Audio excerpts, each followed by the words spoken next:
Bonjour à tous. Alors aujourd'hui nous sommes le week-end pascal 2020. Vous voyez, c'est le printemps, là il y a des cerisiers qui sont en fleurs, les pissenlits, c'est super beau, il y a du jaune. Le jaune c'est super. Alors je me présente d'abord, je suis berger. Je possède des milliers et des milliers de moutons qui m'obéissent au doigt et à l'œil, et aussi à la baguette. Mon rôle de bon pasteur est de les protéger avec amour, donc je les nourris bien, j'en prends soin. Un mouton, parce que je sais qu'un mouton bien élevé avec amour, eh bien c'est l'assurance d'obtenir une laine soyeuse, de qualité, et une viande fondante d'un goût incomparable. Ça c'est certain, moi j'aime mes moutons. Alors pourquoi mes moutons sont heureux, mais vraiment heureux quand je les tonds? Pourquoi est-ce qu'ils ne réagissent pas? Pourquoi est-ce qu'ils ne réagissent pas quand je les vaccine, quand je les sacrifie sur l'autel de la gastronomie?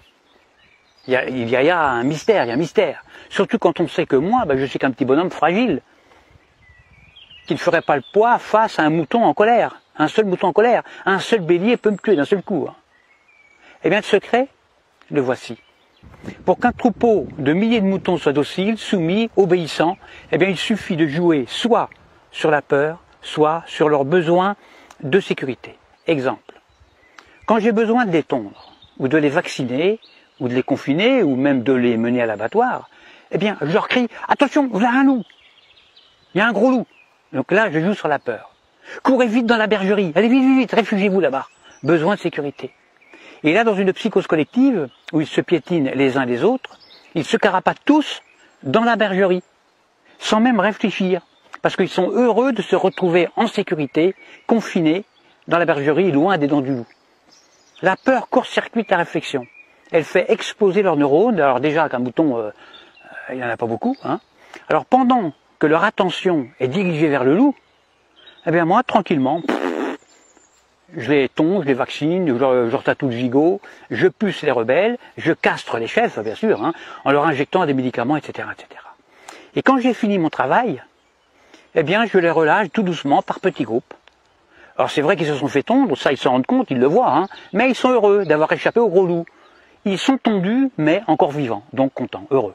Je les fais alors bêler tous en chœur à la tombée de la nuit et je leur demande de m'applaudir à 20 h au moment du journal télévisé qui leur raconte qu'ils ont échappé vraiment à un grand danger. Alors bien sûr, sur le nombre, il y a toujours quelques rebelles, des moutons noirs, qui sont des moutons plus intelligents que les autres, qui comprennent, ils ont pigé mon stratagème. Alors ils essayent, ils tentent désespérément d'expliquer à leurs frères moutons, à leurs congénères, que si le loup en croque 2 ou 3 seulement, le berger, lui, est beaucoup plus dangereux, puisqu'ils finiront tous sur une table en méchoui, ou sur la table pascale. Alors il faut les gérer, ces moutons noirs, qui ne veulent pas rentrer dans la bergerie, parce que ce sont des rebelles, ce sont des esprits libres. Alors à ceux-là, soit je leur montre mon bâton, soit je les fais mordre par mon chien. Or le mieux, c'est d'égorger un seul mouton noir devant les autres. Alors ça c'est super efficace, ça. Pour un seul de sacrifié, j'en terrorise des milliers qui deviennent, mais alors, doux comme des agneaux. J'en tue un et j'en soumets des milliers. C'est comme ça qu'on étouffe la moindre velléité de révolte. Alors, il y a de nombreux hommes politiques qui viennent me demander de les coacher, alors que moi je ne suis qu'un simple berger, je suis qu'un pauvre berger. Mais s'ils me le demandent, c'est justement parce qu'on peut utiliser ces méthodes, les méthodes de berger, chez les humains. En effet, la différence entre le comportement des moutons et celui des humains, eh bien, c'est que justement, il n'y a aucune différence. C'est ça le secret. Le secret est là, il n'est pas ailleurs. Donc, quand on veut faire passer une loi impopulaire, qui ne fait pas plaisir, eh bien, on le fait pendant que la population a peur. Par exemple, on parle de crise climatique, de crise de la dette, de crise financière, de tempête, de canicule, de terrorisme, de crise sanitaire, etc., etc. À cause du coronavirus, là on joue avec la peur, eh bien on a réussi à confiner non pas des milliers de moutons, mais des milliards d'humains sur toute la planète, sur toute la Terre. Des humains, confinés comme des animaux. Des humains déshumanisés. Et le pire, le plus révoltant, le plus dramatique, c'est que les chefs rebelles ferment leur gueule. Les grands chefs, ils acceptent aussi leur confinement. Alors la seule solution pour s'évader de ce piège machiavélique sera un réveil collectif. Alors moi personnellement, je ne perds plus mon temps à essayer d'éclairer les blaireaux. Ça sert à rien, ça ne sert strictement à rien. Parce que quand j'explique la stratégie dont sont victimes les moutons, soit le mouton est déjà éveillé, alors dans ce cas-là, toutes mes explications sont vraiment inutiles, ou alors je tombe sur un mouton con. Et si c'est un mouton con, il ne comprendra rien à ce que je lui raconte. Parce que justement, c'est un mouton con. Alors il faut faire attention parce que le mouton con, lui, il n'est pas fautif. Hein. Il est con, c'est tout, c'est pas sa faute. Alors à bientôt pour une prochaine vidéo. Pensez à vous abonner, à diffuser la vidéo parce que je me présente aux prochaines élections présidentielles et puis j'ai besoin de beaucoup d'électeurs. Et je dis, vive moi, votre futur président dictateur. Faites le bon choix, votez pour moi. À bientôt. Difficile de faire la part de l'incompétence et de la corruption. Et je pèse mes mots. Faites-vous vacciner pour vous protéger pour protéger vos proches. Les bénéfices de la vaccination sont immenses. Ce vaccin, le jour où il sera mis au point, sera un bien public mondial.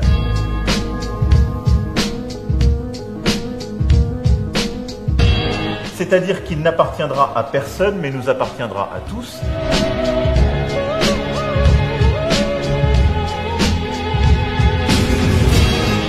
Ceux qui l'inventeront, évidemment, auront leur juste rémunération.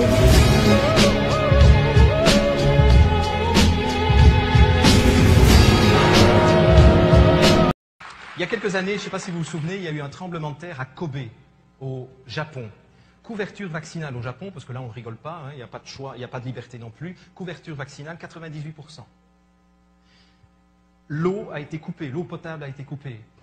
Les conditions sanitaires ont été épouvantables. 5 jours plus tard, les maladies infectieuses étaient partout dans la ville de Kobe. Pourtant, ces gens étaient vaccinés à 98%. Alors celui qui me fera croire encore que les vaccins, ça protège de quoi que ce soit il ne veut pas entendre, soit c'est un imbécile, soit il est payé par les laboratoires. Mais arrêtez de vacciner vos enfants, bon sang. Arrêtez de vous faire vacciner. Bonjour à tous et bienvenue dans la semaine de l'économie sur France 24. Une semaine de l'économie en confinement, comme vous le voyez, est consacrée à l'impact économique de la crise du coronavirus. Comment sortir de cette crise sanitaire qui va se doubler d'une récession historique? Pour en parler, mon invité est Jacques Attali. J'ai le plaisir de l'accueillir, président de Positive Planète, ancien conseiller de François Mitterrand. Je signale son tout dernier livre, un livre d'entretien, à tort et à raison. C'est aux éditions de l'Observatoire et c'est un livre d'entretien avec Frédéric Tadei. Bonjour Jacques Attali et merci beaucoup d'être avec nous en confinement pour cette semaine de l'écho. Vous écrivez dans une tribune, Jacques Attali, que cette crise du coronavirus est une crise volontaire. En quoi est-elle volontaire? D'abord, c'est une crise volontaire tout simplement parce qu'elle a été décidée par des hommes qui ont choisi de faire passer la vie avant l'économie. Ce qui était un choix tout à fait normal, mais c'est quand même la première fois dans l'histoire des épidémies qu'on a fait ce choix-là et on a arrêté l'économie pour ne pas faire mourir les gens en nombre très supérieur à ce qui était tolérable. Emmanuel Macron a annoncé une réouverture progressive des écoles le 11 mai prochain. Qu'en pensez-vous, Jacques Attali? Est-ce le bon moment? La France n'est qu'un cas particulier. Vous êtes une chaîne internationale, donc on va parler peut-être du monde plus que de la France. Je pense pour ma part que cette épidémie ne se terminera que lorsqu'on aura un vaccin et un médicament. C'est demain matin ou dans 2 ans, ou jamais, je n'en sais rien. Avant, on ne pourra pas se déconfiner, sauf à créer les conditions de disposer assez de masques, de tests, de mécanismes de contrôle de du voisinage qu'on a pu avoir avec des gens qui ont été malades, toutes choses qu'on n'a pas. Vous avez pris l'exemple de la France. La France a besoin de produire 1 milliard de masques par mois et 2 millions de tests par mois pour pouvoir se déconfiner partiellement à quelque date que ce soit. Je ne sais pas si on... Jacques Attali, vous dites on marche sur la tête parce que la France, justement, veut produire 40 millions de masques alors qu'il en faut 1 milliard de masques par mois. J'ai dit on marche sur la tête, c'était pas à ce propos-là. J'ai dit on marche sur la tête parce qu'on dépense beaucoup d'argent pour faire survivre les entreprises, et c'est très bien ainsi, mais on dépense très peu d'argent pour trouver le vaccin et le médicament qui sont nécessaires. On dépense sans doute 10 000 milliards pour faire survivre les entreprises du monde entier, mais on ne trouve pas, à l'heure où nous parlons, les 50 milliards qui sont demandés pour lancer à grande vitesse la recherche du médicament et du vaccin. Ça me paraît fou. De même que me paraît fou de ne pas reconvertir à grande vitesse toute l'industrie mondiale vers ce que j'appelle l'économie de la vie. L'économie de la vie, qui est un concept que j'ai lancé il y a maintenant plus d'un mois, c'est l'ensemble des secteurs qui doivent être considérés comme prioritaires et où il y a à la fois des sources d'emploi et des choses utiles pour la société, c'est-à-dire la santé, l'hygiène, l'alimentation, l'agriculture, l'éducation, la recherche, la culture, l'information, le digital, l'énergie propre, la gestion des déchets, l'eau et tous les secteurs qui sont nécessaires au fonctionnement d'une société. Ça fait à peu près 60 à 70% du PIB de la plupart de nos pays, à peu près un peu moins, mais autant d'emplois.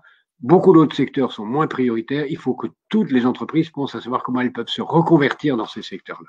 Alors justement, cette économie de la vie dont vous faites référence, auquel vous faites référence, Jacques Attali, on voit qu'elle n'a pas été la priorité pendant toutes ces années. C'est plutôt la réduction des coûts qui était la règle, l'austérité. Pourquoi la délocalisation même? Pourquoi? Et ça peut vraiment changer? Ouais, ça fait très longtemps que je dis que la santé est un secteur fondamental, qu'il est scandaleux de dire que quand les dépenses automobiles augmentent, c'est une bonne nouvelle et que quand les dépenses de santé augmentent, c'est une mauvaise nouvelle. Je suis triste d'avoir raison au pire moment et j'aurais préféré avoir raison sans cette crise.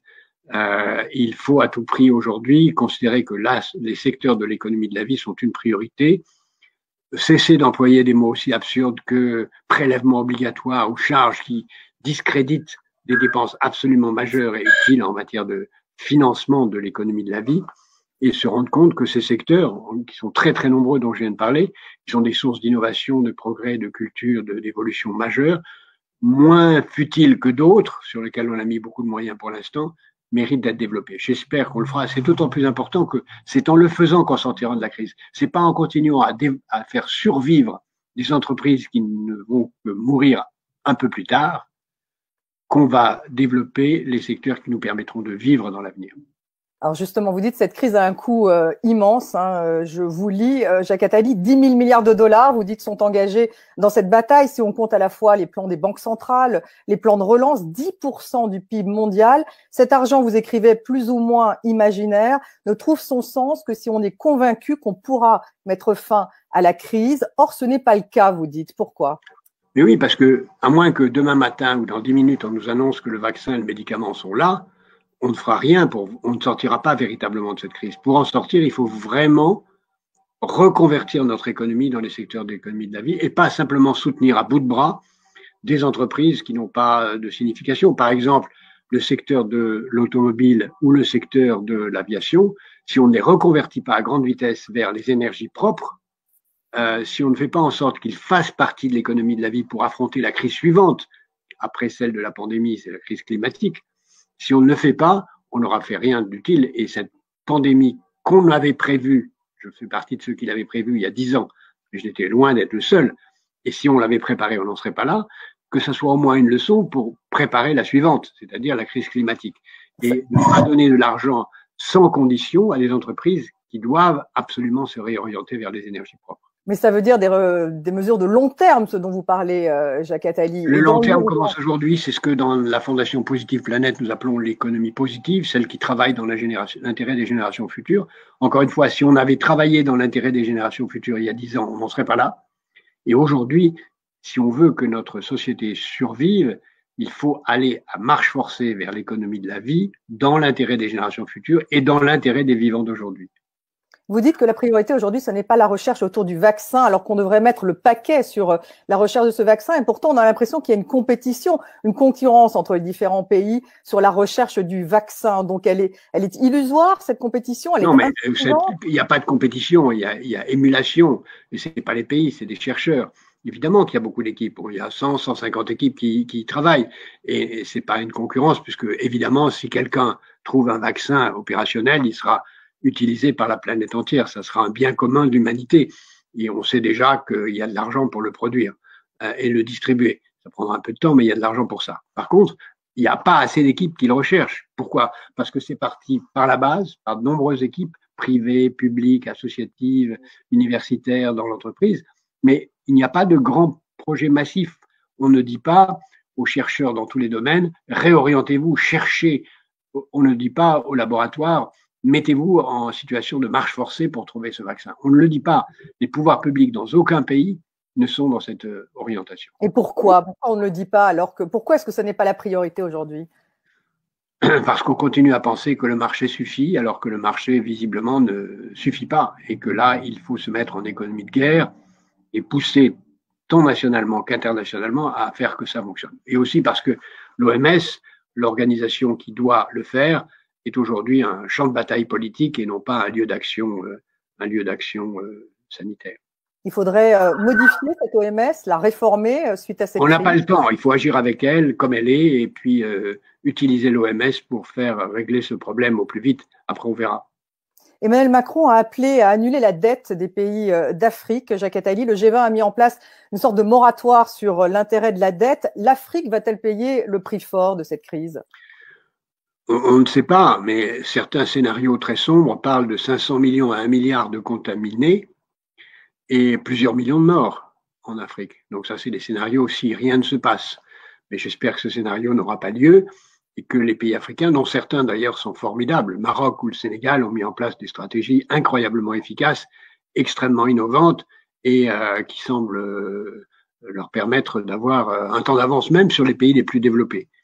Mais il faut à tout prix que l'Europe s'occupe d'aider l'Afrique, parce que c'est son intérêt bien compris, parce que si l'Afrique sombre, c'est tout le monde entier qui sombrera, et que la contamination reviendra vers l'Europe d'une façon ou d'une autre, et parce que il est évident que nous avons intérêt à ce que le monde tout entier soit sorti de cette affaire. Mais je pense que l'Afrique doit d'abord compter sur elle-même.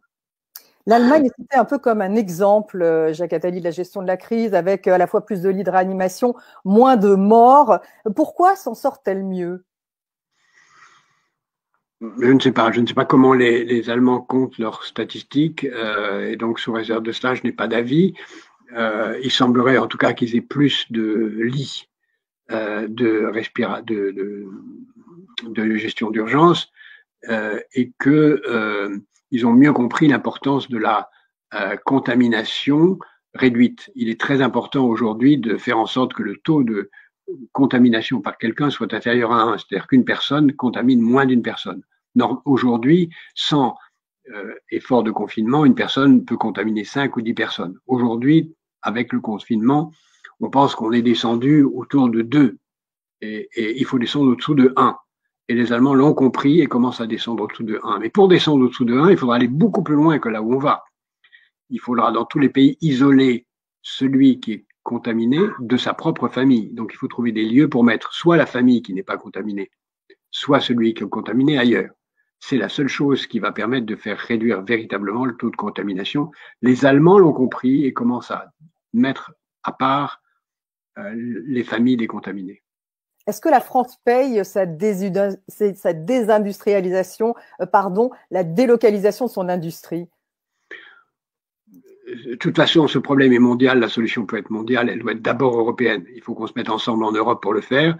Et nous avons en France, si on voulait bien ne pas rester paralysés et immobiles, nous avons toutes les capacités industrielles pour le faire. J'enrage de voir nos grandes entreprises ne pas se mobiliser encore autant qu'elles le pourraient, fabriquer des respirateurs non seulement pour la France, mais pour l'Europe et l'Afrique, des masques non seulement pour la France, mais pour l'Afrique, et mettre l'immense capacité de nos ingénieurs, de nos techniciens dans tous les domaines au service de ces causes nouvelles. Il y a une attente, ces billes à la main des grandes entreprises pour reprendre leur travail comme avant, qui me paraît absolument contraire à l'intérêt général.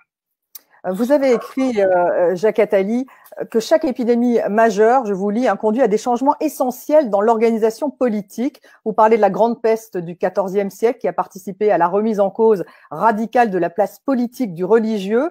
Le système politique actuel, fondé sur la protection des droits individuels, peut-il être laminé par cette crise, Jacques Attali? Non. Ce qui va se produire de toute façon, c'est l'émergence de la technologie comme un facteur majeur de gestion des sociétés, tant pour la santé que pour l'éducation, que pour le fonctionnement des entreprises, que le fonctionnement d'État. La question, c'est de savoir si la technologie va être au service d'une société totalitaire ou d'une société altruiste. Les deux sont possibles. La technologie, de ce point de vue, est neutre. Je pense qu'une société altruiste est possible et qu'une société altruiste où chacun utilisera la technologie au service des autres et pas seulement de lui-même, et pas seulement au service d'un pouvoir politique centralisé, est possible. Naturellement, l'inverse est possible, et on peut voir la technologie installer une hypersurveillance et une autosurveillance qui soit un instrument de pouvoir totalitaire. Mais l'autosurveillance technologique est aussi un moyen de liberté. Si je me surveille moi-même et que j'en tire des conclusions pour moi, la technologie me permet d'être plus libre et non pas plus soumis. Merci beaucoup, Jacques Attali, d'avoir été avec nous. C'est la fin de la première partie de cette semaine de l'écho. Restez avec nous sur France 24. What we're here to talk about today is the fact that the brain is and will be the 21st century battlescape in many ways. End of story.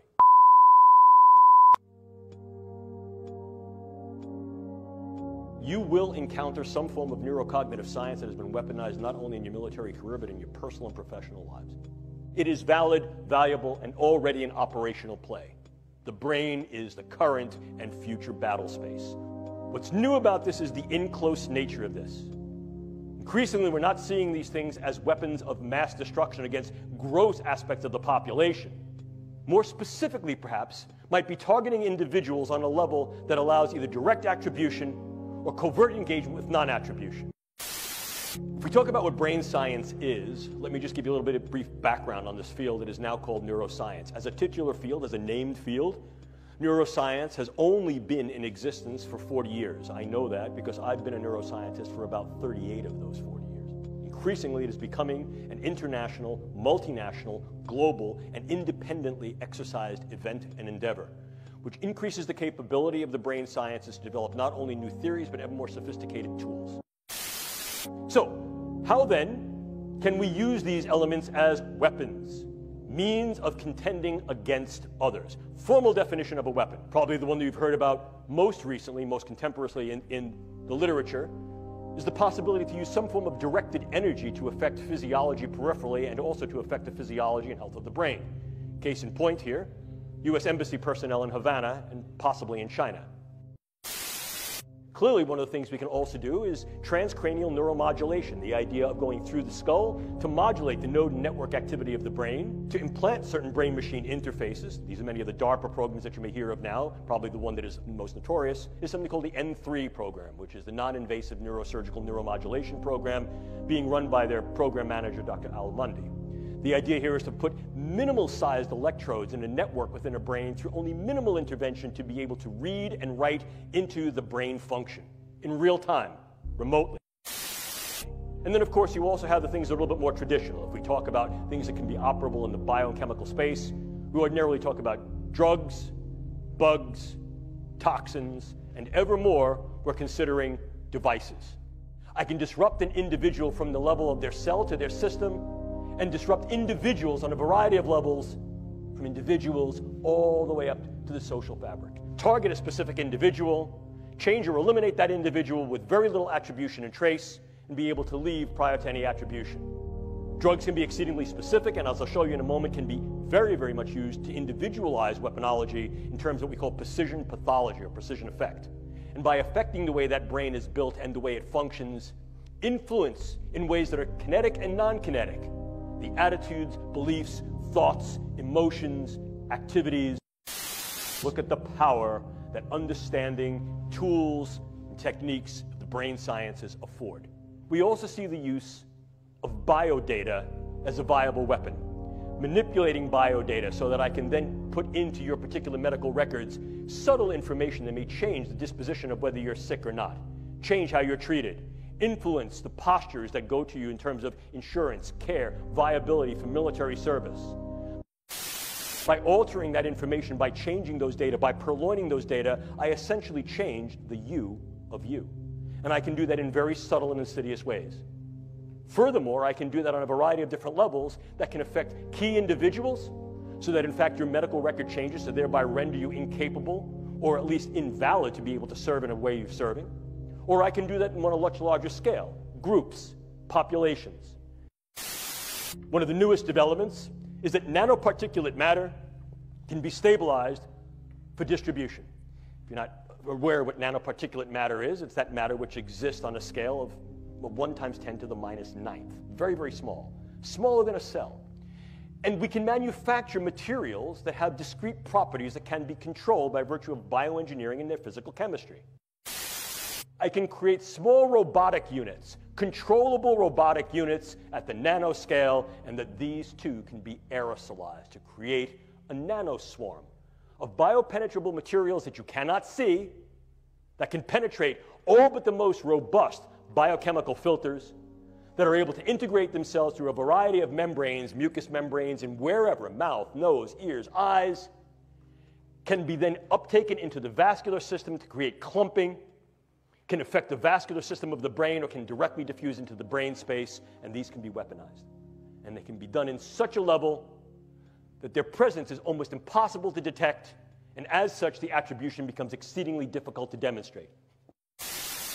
We've come to the precarious position of opening the proverbial can of worms of if, how, in what ways, to what extent, and when these techniques and technologies will be used in weaponized intelligence and national security agenda. Are civilian ethics even viable any longer? And if we engage military ethics, what military ethical principles will we engage? So the understanding that the psychedelics could in fact be used in a variety of different ways, inclusive of weaponization, is not new. We look back to the older projects such as MK Ultra, Mind Control Ultra, which utilized lysergic acid diethylamide and psilocybin to be able to alter the cognitions, emotions, and behaviors of individuals to see if that could be leveraged not only against our own people, but against others, some of the whole brainwashing, mind-changing effect.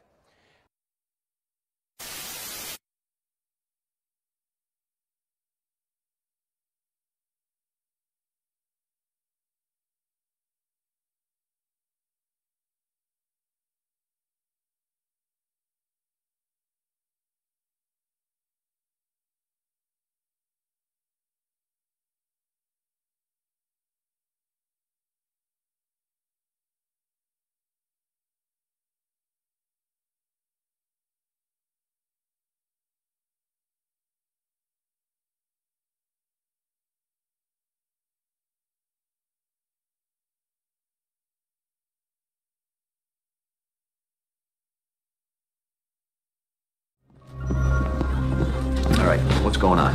Just let me think about where to start. Well, he saw something. What is it? I saw a virus. I think some kind of disease. A virus? Like what? Like SARS? I don't know. All I know is that it's highly infectious. It may be fatal. Right now, we could all be infected. Maybe we should wear masks. You have no reason to be scared. Let me ask you something, Amy. Animals. You been around any animals in the backyard, even, let's say, a skunk, a raccoon? We know it acts like a virus. It causes high fever and respiratory distress. Tracking and treating a mysterious outbreak like this would take the CDC months. One who hasn't been exposed already needs to wear a mask. China. Isn't that where flu viruses come from? Yeah. A lot of viruses come from there. International flight to China? That's no coincidence. Whatever it is, it originated in China. Whatever it is, it originated in China. How long is it going to take? Well, it took 34 days to isolate the coronavirus that caused SARS, and that's fast. And the enzyme S virus is when they were using the chloroquine did malaria. So the chloroquine. This is it. This is your virus. I'm sorry, but there's no cure for that. Chloroquine, that's an anti-malarial drug. No. Listen, it suppresses the enzymes. A drug called chloroquine. Chloroquine, that's an anti-malarial drug. No. Listen, it suppresses the enzymes. It is known as a malaria drug, and it's been around for a long time, and it's very powerful. What happened? We started everyone on chloroquine, stopped the thing dead in its tracks. Now, the CDC would have figured it out eventually, but not in time. De DITRH, Deep Inside the Rabbit Hole. Et il m'a envoyé un article très intéressant de Ledger Insights, titré « Une société US combine la blockchain et les nanotechnologies pour les passeports d'immunité au Covid-19 ». Lisons-le. Un producteur de points quantiques basé aux États-Unis, Quantum Materials Corp, QMC, a annoncé son ID Santé QDX, en fait un tatouage digital, basé sur la technologie blockchain pour la transparence des tests de dépistage des maladies et l'immunisation contre les maladies infectieuses. L'objectif est de garantir l'authenticité des données sur la santé et aider les personnes à rejoindre rapidement le marché du travail. Les points quantiques sont des nanoparticules composées de matériaux semi-conducteurs qui émettent différentes couleurs lorsqu'éclairés par la lumière. Cette couleur dépend de leur taille et de la façon dont ils ont été fabriqués. QMC a mis au point une solution de suivi et de traçabilité en utilisant les points quantiques et la blockchain pour vérifier l'origine des produits et les contrefaçons.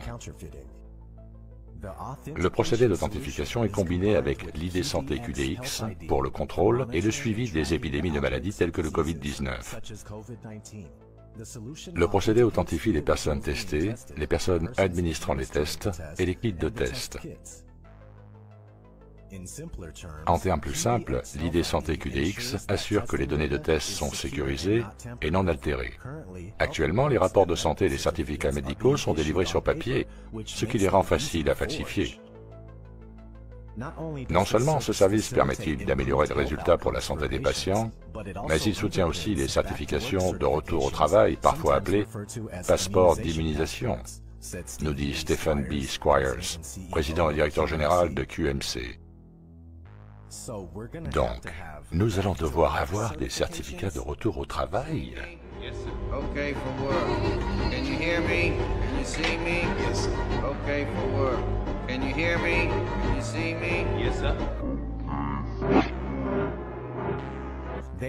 Ils mettent vraiment le paquet avec cette pandémie.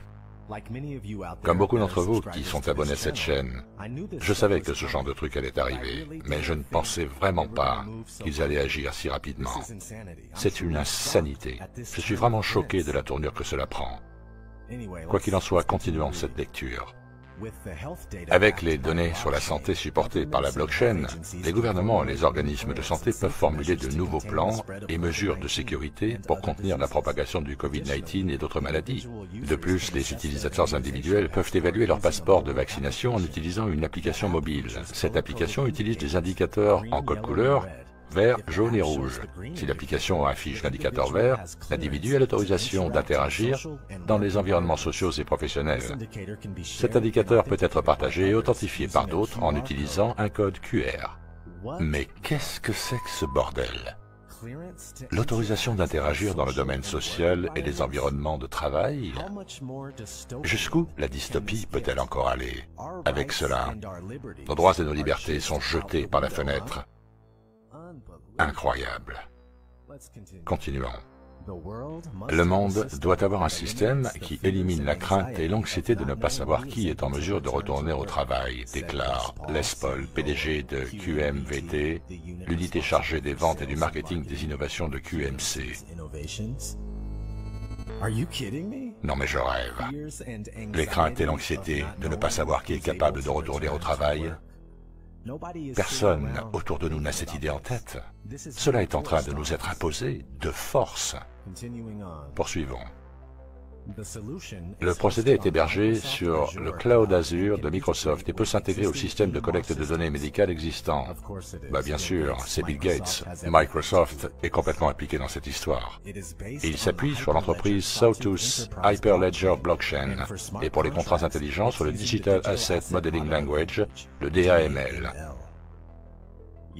Hier, Ledgers Insight a publié un article sur le Covid Credential Initiative, le CCI, qui utilise l'identité digitale pour élaborer des passeports d'immunité. Parmi les membres de l'initiative figurent Everhim, ID 2020, Uport, l'organisation de recherche néerlandaise TNO, Microsoft, Consensus Health, des consultants de Luxoft et beaucoup d'autres. Quel bazar! C'est le sujet le plus triste que j'ai eu à vous proposer sur cette chaîne. En tout cas, sur ce qui est actuellement en cours. Mais je le répète, ils vont devoir m'enfermer, ou me tuer, ou quelque chose comme ça, car je ne suis absolument pas d'accord avec ce genre de bullshit. C'est ridicule, que nous ayons même à nous en inquiéter. Regardons un clip d'information sur cette entreprise Quantum Materials Corp. Nouveau 6 heures. Alors que le gouvernement Greg Abbott commence à étudier les possibilités de réouverture de certaines portions de l'État, il précise que s'assurer que les entreprises et les travailleurs seront en sécurité sera une priorité. Tandis que les géants de la Silicon Valley s'efforcent de mettre au point un plan directeur pour ce projet, une entreprise de nanotechnologie locale de San Marcos déclare qu'ils ont déjà un système qui est à 1 mois d'être lancé. Ursula Perry nous explique que son plan est d'aider à contenir le coronavirus. Quantum Materials à San Marcos est une entreprise de nanotechnologie qui propose déjà des solutions pour protéger les entreprises des opérations de contrefaçon. En utilisant une partie de cette même approche, elle fait maintenant la promotion de l'ID Santé QDX, qui est une application qui permet d'authentifier les résultats du test COVID-19 et de s'assurer que ceux qui ont le virus restent à la maison et que ceux qui ne l'ont pas peuvent retourner travailler. Il a été assez facile de l'adapter pour pouvoir être une solution de suivi des résultats de ces tests et d'être en mesure de fournir un certificat d'immunité ou de signer dans un format électronique qui permettrait aux personnes de pouvoir retourner travailler. La nécessité d'une authentification des résultats des tests de suivi s'impose après des échecs dans le monde entier dus aux kits de tests déficients et à l'absence de vaccins. Le personnel médical se connecte à l'application de la même manière que le patient le fait. Il consulte le dossier du kit de test qui a été utilisé pour les essais, ce qui permet également d'avoir des données comparatives, de voir quels sont les tests qui se révèlent précis et quels sont ceux qui ne le sont pas. Les développeurs de l'ID Santé QDX prétendent que leur système surveillera les tests des patients et les authentifiera. Il les suivra même jusqu'au moment de l'administration du vaccin, certifiant et validant ainsi le retour au travail ou la nécessité de passer des tests supplémentaires. Si nous retournons au travail sans avoir un bon outil de suivi, nous pourrions nous retrouver dans une situation bien pire. Voilà à quoi cette application ressemblerait. Le programme Track and Trace pourrait être opérationnel d'ici le 1er juin. Et ses créateurs sont actuellement en pourparlers avec le bureau du gouverneur pour voir s'il peut être adapté à l'échelle de l'État. Dans l'intervalle, un test bêta est en cours qui doit durer 1 mois. Ursula Perry pour KSAT 12 News. Wow! Génial! L'idée d'avoir une puce dans notre corps afin qu'il puisse y entrer des informations qui déterminera si nous pouvons aller travailler ou même simplement sortir de chez nous. Comment cela peut-il être acceptable? Je vais vous le dire, ça ne l'est pas.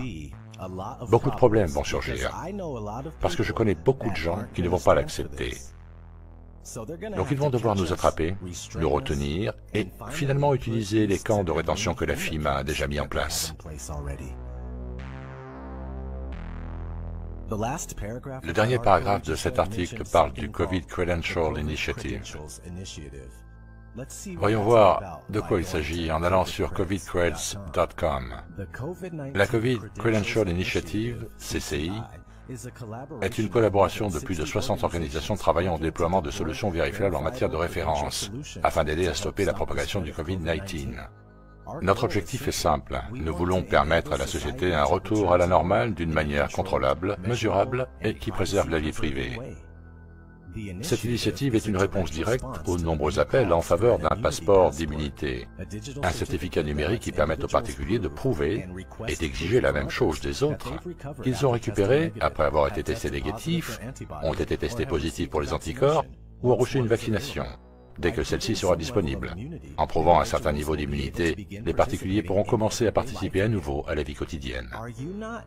N'êtes-vous pas extrêmement livide et furieux de dire cela? Comment ces psychopathes peuvent-ils s'imaginer mettre en œuvre cette horrible, répugnante et terrifiante forme de contrôle sur nos vies? Cela devrait être absolument consternant pour n'importe qui, pas seulement pour les chercheurs de vérité. Oh non, nous sommes au-delà de l'offense et de l'indignité ici. Il s'agit d'une prise de contrôle flagrante de notre monde et de la plus grande poussée vers un ordre mondial unique que j'ai pu voir dans ma vie. Terminons ce qui est dit ici. En utilisant la norme industrielle standard W3C, appelée aussi référence vérifiable, nous avons un plan d'action pour aller de l'avant. Cependant, alors que la technologie et les normes sous-jacentes sont établies, la vision pour les certificats d'immunité et autres références de ce genre est bien plus importante que n'importe quelle autre organisation.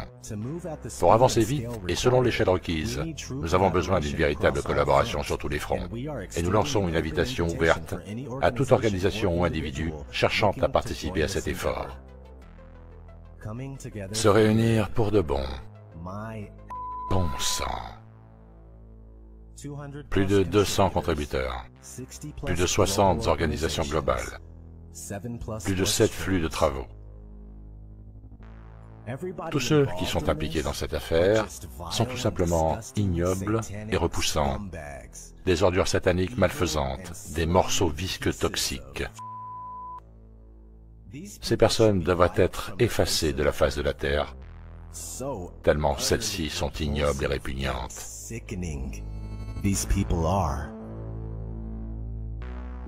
Défilons vers le bas, où vous pouvez voir les nombreuses marques impliquées. Je vous laisserai un lien dans la description. Vous pouvez aller le vérifier par vous-même. Cela ne cesse d'aller de mal en pis. Encore, encore et encore.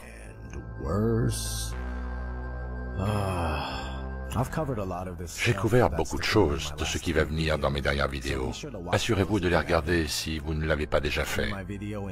Dans ma vidéo intitulée « Passe-moi une couronne », il est question des célébrités marionnettes qui prétendent avoir attrapé le Covid-19 afin de lui donner plus de crédibilité et quelques autres choses. Dans ma vidéo révélation intitulée « Bill Gates et idées 2020, des micropuces pour une société sans cash », je passe en revue l'ensemble des fondements de tout ceci et je vous montre que les identités numériques devront être injectées au bébé à la naissance. Dans ma vidéo intitulée 666, le brevet crypto-monnaie de Microsoft, je passe en revue la technologie blockchain et la crypto-monnaie, censée être utilisée dans l'idée digitale. Enfin, dans ma vidéo titrée « Un monde ensemble à la maison, propagande extrême », je passe en revue un événement rempli de stars qui a eu lieu le samedi 18 avril dernier, appelé « Un monde ensemble à la maison ». C'était de la pure propagande qui appelait le monde entier à s'unir et à travailler ensemble et faire tout ce qu'il faut pour rendre ce monde sûr à nouveau. Le seul problème avec ça est que le monde est très bien comme il est, en dehors du fait bien sûr que nous vivons dans un système basé sur l'endettement, destiné à maintenir les pauvres dans la pauvreté et l'élite financière dans le contrôle total de tout ce qui se passe. Et ceci, mes amis, est la raison exacte de ce que nous voyons maintenant. Mais de plus en plus, nos droits nous ont été enlevés et continuent de l'être, et c'est autant que je puisse en supporter. Nous devons nous relever maintenant et agir. C'est un moment décisif qui restera dans l'histoire. Notre dernière chance de combattre en tant qu'être humain en liberté, avant que l'annihilation complète de nos droits soit achevée et que l'asservissement total de l'humanité devienne notre réalité. Nous n'avons plus de temps. Nous ne devons pas consentir à ce qu'ils essaient de faire, et cela exige que la majorité le fasse. Et c'est la raison pour laquelle j'ai créé cette chaîne, pour réveiller un maximum de personnes avant que ce genre de choses n'arrive. Si nous sommes plus nombreux qu'eux, et nous le sommes, mais cette fois-ci dans une confrontation, alors nous pouvons y arriver. Vous êtes tous dans mon cœur. Je me sens tellement désolé que cela se produise. Je sais que beaucoup de gens sont coincés dans des situations terribles et souffrent à cause de cette démonstration de force de l'élite. Mais tenez bon et restez forts. Faites tout ce que vous pouvez pour survivre et refusez de participer au système de bêtes mutantes qu'ils sont en train de déployer. Nous devons tous dire non et être prêts à faire ce que nous devons faire. Je ne sais pas quoi d'autre vous dire.